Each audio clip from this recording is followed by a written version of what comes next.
ہماری تاریخ میں بہت بڑا خوبصورت نام عبداللہ بن زید رحمۃ اللہ علیہ کا ہے۔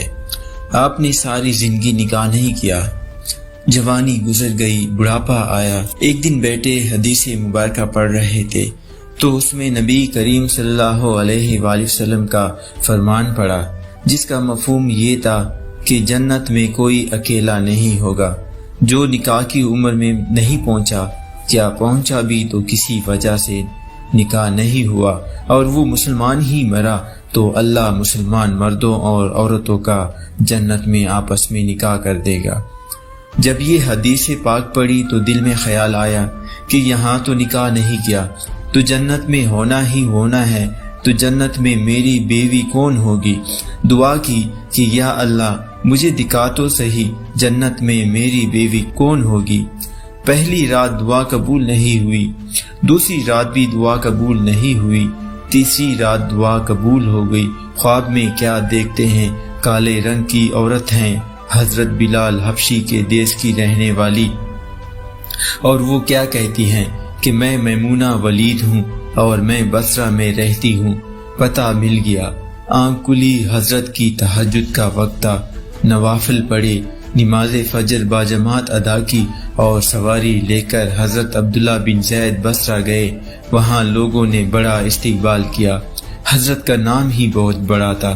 بٹھا کر پوچھا، حضرت بتائے بغیر کیسے آنا ہوا؟ خیر تو ہے؟ آپ نے پوچھا، یار یہ تو بتاؤ یہاں کوئی میمونہ ولید رہتی ہیں؟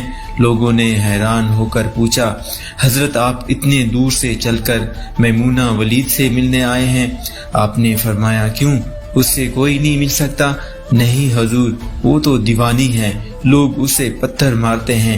حضور نے پوچھا، کیوں مارتے ہیں؟ حضور، کام ہی ایسے کرتی ہیں، کوئی رو رہا ہو تو اسے دیکھ کر ہنسنے لگتی ہیں اور کوئی ہنس رہا ہو تو رونا شروع کر دیتی ہیں، اور وہ اجرت پر بکریاں چراتی ہیں۔ آج بھی وہ ہماری بکریاں لے کر جنگل میں گئی ہیں۔ آپ آرام فرمائیں، عصر کے بعد آ جائے گی، آپ مل لیجئے گا۔ حضرت نے فرمایا، عصر کس نے دیکھی ہیں؟ کہاں؟ وہ کس سمت گئی ہیں؟ لوگوں نے کہا، حضور جنگل نہ جائیں، بہت خوفناک جنگل ہے۔ آپ نے فرمایا، بتاؤ کس طرف گئی ہیں؟ لوگوں نے بتایا۔ آپ فرماتے ہیں کہ میں نکل گیا۔ آپ فرماتے ہیں کہ جب میں جنگل گیا واقعی خوفناک جنگل تھا، جنگلی جانوروں کی بھرمار تھی، قدم قدم پر کوئی نہ کوئی چیز کڑی ہے۔ آپ فرماتے ہیں کہ قربان جاؤں اس عورت کی مردانگی پر، وہ اس جنگل میں کس طرح بکریاں چرا رہی ہیں، شیروں نے اس کی بکریوں کو ابھی تک کھایا نہیں، اتنے درندے ہیں، سارے مل کر حملہ کر دیں تو کیا کرے؟ یہ اکیلی عورت کس کس کو روکے گی؟ خیر، آپ فرماتے ہیں کہ وہ جگہ جہاں لوگوں نے مجھے بتائی تھی میں وہاں پہنچ گیا۔ جب میں وہاں پہنچا تو منظر دیکھ کر میں حیران رہ گیا۔ دو حیران کر دینے والے منظر تھے۔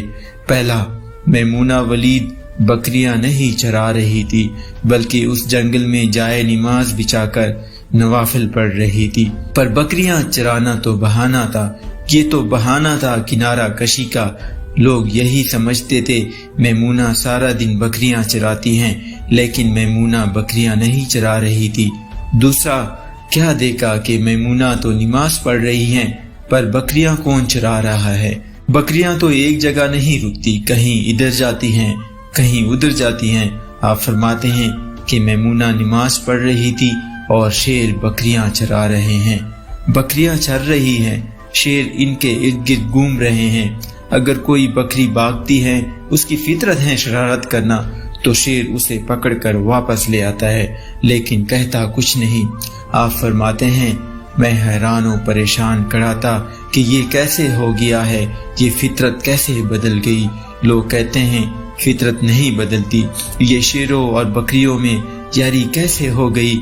آپ فرماتے ہیں، میں دنگ حیران و پریشان کھڑا ہوں، مجھے نہیں پتا کہ کب میمونہ ولید نے نماز ختم کر دی اور مجھے مخاطب کر کے کہتی ہیں کہ اے عبداللہ، ملنے کا وعدہ تو جنت میں تھا، آپ یہاں آ گئے۔ آپ فرماتے ہیں، میں حیران رہ گیا، اس سے پہلے تو ملاقات بھی نہیں ہوئی تھی، تو حضرت میمونہ ولید کو میرا نام کیسے پتہ چل گیا؟ تو آپ فرماتے ہیں کہ میں نے حضرت میمونہ ولید رحمۃ اللہ علیہ سے سوال کیا، اس سے پہلے ہم ملے نہیں، ملاقات نہیں ہوئی، تو میرا نام کیسے پتا چلا آپ کو؟ تو جواب کیا ملا؟ حضرت میمونہ ولید رحمۃ اللہ علیہ فرماتی ہیں، عبداللہ، جس اللہ نے رات کو تجھے میرے بارے میں بتایا ہے اسی اللہ نے مجھے آپ کے بارے میں بتایا ہے۔ آپ فرماتے ہیں کہ جس چیز نے مجھے سب سے زیادہ حیران کیا وہ یہ تھا کہ یہ فطرت کیسے بدلی۔ میں نے حضرت میمونہ ولید سے پوچھا، آپ یہ تو بتاؤ یہ شیروں نے بکریوں کے ساتھ یاری کیسے کر لی؟ یہ تو غذا ہے ان کی، اگر شیر بکریوں کے ساتھ یاری لگائیں گے تو کھائیں گے کیا؟ یہ معاملہ کیسے ہو گیا؟ تو حضرت میمونہ ولید رحمۃ اللہ علیہ فرماتی ہیں، جب سے میں نے رب سے صلح کر لی ہے اس دن سے ان شیروں نے میری بکریوں کے ساتھ صلح کر لی ہے۔